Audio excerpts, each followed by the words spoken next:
Hello everyone. Once again, Damayanti Upadhyay is here with her Damayanti Commerce Tutorials channel on YouTube. Kindly don't forget to like, to subscribe and press the bell icon. Okay?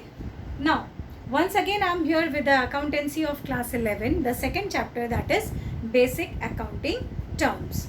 Rest terms we have already discussed in my previous videos. You can go through it. Okay, I have already shared the link also. Now let us start with the term expenses. As in the previous video I have told that when we are talking about the expenses, it means that day-to-day expenses which we are making payment in that time. Now here, cost of goods sold. Now the again question arises, what is cost of goods sold? Cost of good sold का मतलब ही है कि जिन सामानों को हमने बेचा है उनको बनाने में हमारा खर्च कितना आया है.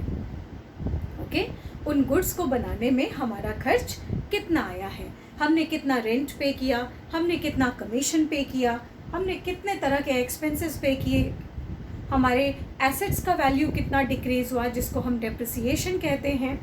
सो these are the terms of expenses.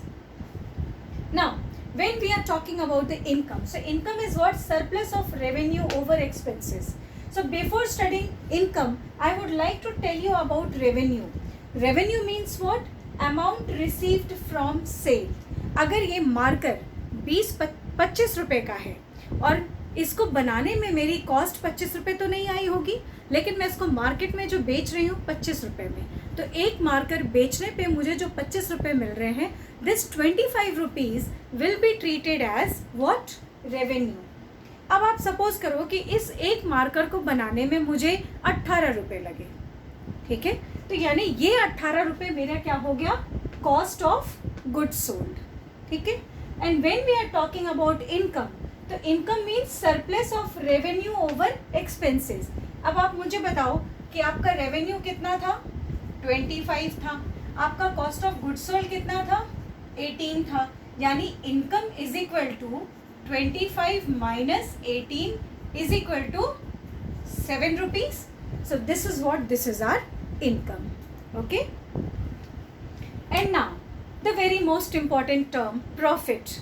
हम सब जानते हैं कि the word profit is so impressive और हमें लगता है कि प्रॉफिट मतलब पैसा ही पैसा, और तो कुछ होता ही नहीं है. प्रॉफिट का मतलब क्या? अरे बहुत प्रॉफिट में चल रहा है. Normally we say about others also, we talk about others, अरे क्या मस्त बिजनेस रन कर रहा है, प्रॉफिट ही प्रॉफिट है, बहुत प्रॉफिटेबल बिजनेस है, ऑनलाइन बिजनेस में भी प्रॉफिट मार्जिन बहुत अच्छी है. It means profit is what? It is a very very impressive and positive terms. Now let us know about what is profit. So here I have written one formula: total revenue minus total expenses. Total revenue, remember I am using the word total. Total का मतलब होता है at the end of the year, after completing 12 months, after completing one accounting period. So how much amount we have generated at the end of the year, that is total revenue. Now once again I am reminding, what is revenue?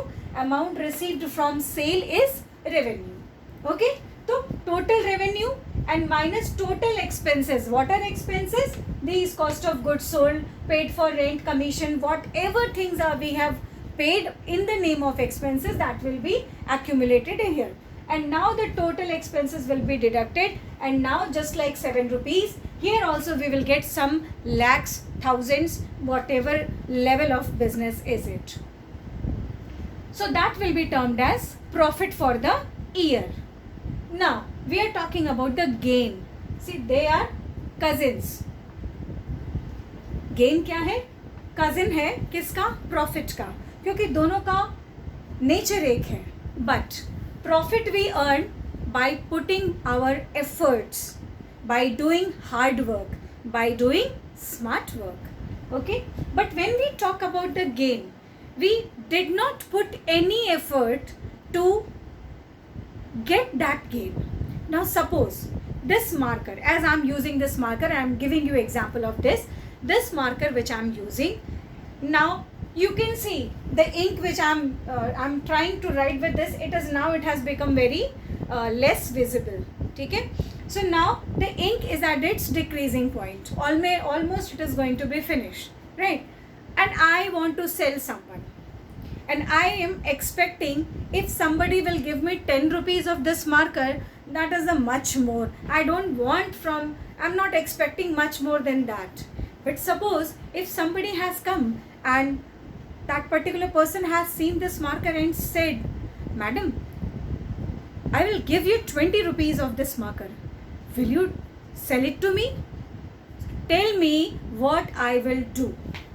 क्या मैं अपने उसको 10 रुपये में ही बेचूंगी अपनी ईमानदारी के साथ, या उसको बोलूँगी नहीं भाई तू ले जा, जल्दी ले जा, 20 रुपये में ले जा, और मैंने वो जो 10 रुपये बिना मेहनत के कमाए, that is what, that is a gain. That is why the gain is called incidental profit. Now I hope everybody must be thinking, ma'am ने सबके सामने कुछ ना कुछ लिखा हुआ है, लॉस के सामने कुछ नहीं लिखा. लॉस का मतलब ही है कुछ नहीं. वी आर इन लॉस, मतलब हमने जो लगाया था वो पैसा डूब गया, या हमने जो लगाया था उससे कम कमाया. अगर ये 25 रुपये का मार्कर हमारा मार्केट में था और हमारा मिनिमम हम कितने सस्ते में बेच सकते थे, 18 रुपये में बेच सकते थे, लेकिन 18 रुपये में भी हमारे मार्कर को किसी ने नहीं खरीदा, मजबूरी में हमें इसे 15 रुपये में बेचना पड़ा. तो per marker we had loss of ₹3. तो ये क्या है, नुकसान.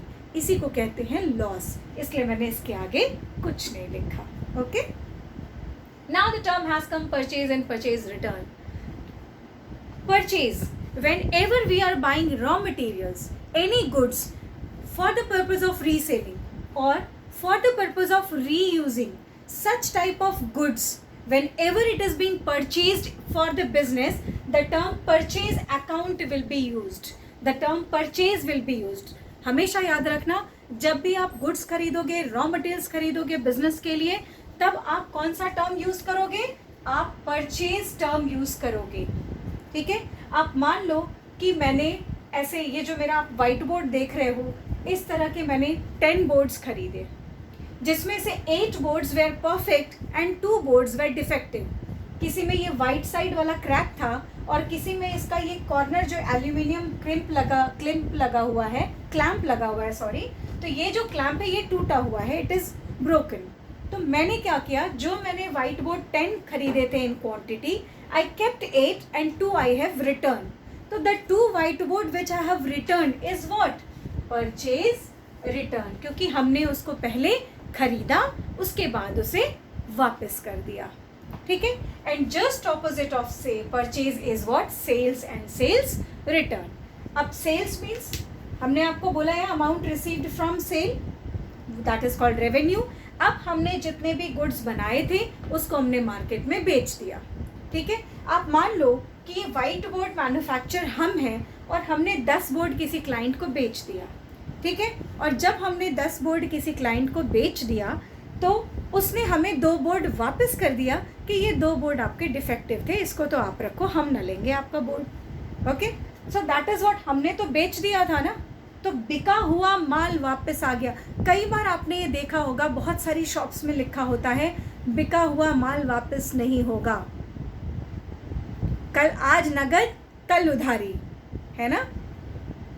उधार क्या है, उधार ईमानदारी की कैंची होती है, या इस तरह के कुछ टैगलाइंस लिखे होते हैं, right. So this is what, this is the sales and sales return. So thank you for watching me and keep on telling everybody, saying with everyone that kindly subscribe this channel, and thank you for all, and stay safe, stay indoors. Bye bye guys.